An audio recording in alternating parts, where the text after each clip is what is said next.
লোকেরা আসে আল্লাহর ওলির খেদমতে বলতেছে, হুজুর এই বোস্তাম শহরে একটা পতিতা নারী, খুবই সুন্দরী নারী পতিতা, এই পতিতা নারীর কারণে আমাদের যুবকরা চরিত্রহীন হয়ে যাচ্ছে। হুজুরের খেদমতে আসছি, একটা ব্যবস্থা আপনি করে দেন। আল্লাহর ওলি বললেন, ঠিক আছে আপনারা চলে যান, কালকে বিহিত করব, ব্যবস্থা হবে। সবাই মনে করছে বাইজিদ বোস্তামি গভর্নরের কাছে যাবে, পুলিশ টুলিশ দিয়ে তাকে ধরাই দিবে, অথবা ওই শহর চ্যুত করে দিবে, তাকে শহর থেকে তাড়িয়ে দিবে।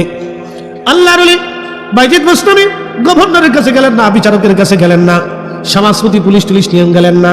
আস্তে হেঁটে হেঁটে হেঁটে হেঁটে পরের দিন বিকেলবেলা ওই পতিতা নারীর ঘরে দরজার সামনে দাঁড়াইলেন। মানুষ চিন্তা করে, হায় হায়, বাইজিদ বোস্তামিরা ওলি মনে করতাম, এখন দেখি লোকটা নিজেও ওই সুন্দরী নারীর সৌন্দর্যে লোকটা পাগল হয়ে গেছে। আল্লাহর ওলিকে সবাই ভুল বুঝতে লাগলো, সর্বনাশ, বাইজিদ করলোটা কি? কিন্তু ওরা জানে না আল্লাহর ওলিদের দৌড় আল্লাহর আরশ পর্যন্ত। আল্লাহর ওলি বাইজিদ বোস্তামি পতিতা নারীর সামনে যা বলেন, হে নারী, আজকে একটা রাতের ভিজিট বা বাজেট তোমার কত? বলে এত দিরহাম, এত স্বর্ণ দিনার। বলতেছে এত দিনার তোমাকে যদি দেই, সারা রাত্র আমি যা বলবো তুমি কি তাই শুনবা? বলে হ্যাঁ হুজুর, সারা রাত্র আপনি যা বলবেন আমি আপনার কথা অনুযায়ী চলবো। আল্লাহর ওলি বাইজিদ বোস্তামি রাহিমাহুল্লাহ তিনি ওই স্বর্ণের দিনারগুলি মহিলার হাতে দিয়ে বলেন, ঠিক আছে তাহলে নাও, আজকের সারা রাত্র আমি তোমাকে কিনে নিলাম, সারা রাত্রের জন্য তুমি আমার হয়ে গেলা। সবাই চিন্তা করে কি বাইজিদ পতিতা নারীর হাতে টাকা দিয়ে তাকে কিনে নিয়ে যাচ্ছে। বাইজিদ বোস্তামিও কি এই সুন্দরী নারীর প্রেমে পাগল হয়ে গেল, তার যৌবন দেখে কি নেশায় আসক্ত হয়ে গেল। সবার চিন্তা নেগেটিভ, সবার চিন্তা নেগেটিভ। হযরত বাইজিদ বোস্তামি রাহমাতুল্লাহ আলাইহি এটাকে নিয়ে হাঁটা দিলেন, শহর দিয়ে হেঁটে হেঁটে আসে, হাজার হাজার মানুষ দেখে অবাক, খাই হাই বাইজিদ করলোটা কি? সবার চিন্তা বাইজিদ বোস্তামি করলোটা কি? এ কাজ ওলি করতে পারে? ভিন্ন চিন্তা সবার। আল্লাহর ওলি বাইজিদ বোস্তামি রাহিমাহুল্লাহি তাআলা আলাইহি রাহমা তিনি এবার মেয়েটাকে নিয়ে হুজরায় চলে গেলেন। হাজার হাজার মানুষ দেখলো বাইজিদ মেয়েটাকে নিয়ে তার হুজরায় চলে গেছে। হুজরার ভিতরে নিয়ে বাইজিদ বোস্তামি মেয়েটার সামনে বসে বললেন, মা, আমি তোমাকে আজকে রাতের জন্য কিনে নিয়ে আসছি, তুমি বলছো সারা রাত আমি যা বলবো তুমি তাই শুনবা। এ মা, আমি বাইজিদের কান পিপাসা নিবারণের জন্য তোমাকে আজকে আমি আনি নাই।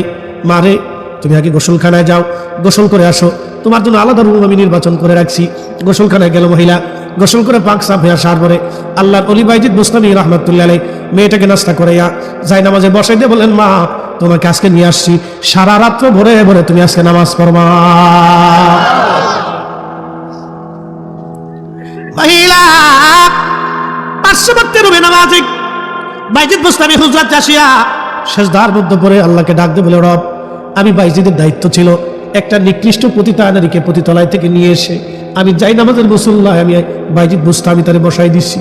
ইয়া রব, আমার দায়িত্ব ছিল যাই নামাজের মুসল্লায় বসাই দেওয়া, এখন মন পরিবর্তন করার দায়িত্ব আমার নাই, শক্তি আমার নাই, তার হৃদয় পরিবর্তন করে দেওয়ার মালিক তুমি আল্লাহ। আমি বাইজিদ আমার দায়িত্ব আমি পালন করেছি, পতিতলায় থেকে এনে আমি মেয়েটাকে আজকে যাই নামাজের মুসল্লায় বসাই দিলাম। আল্লাহ তুমি রব, এই মহিলার মনটাকে পরিবর্তন করাইয়া তার ওলি বানাইয়া দাও। সঙ্গে সঙ্গে বাইজিদ বোস্তামির দোয়া কবুল হয়ে গেল।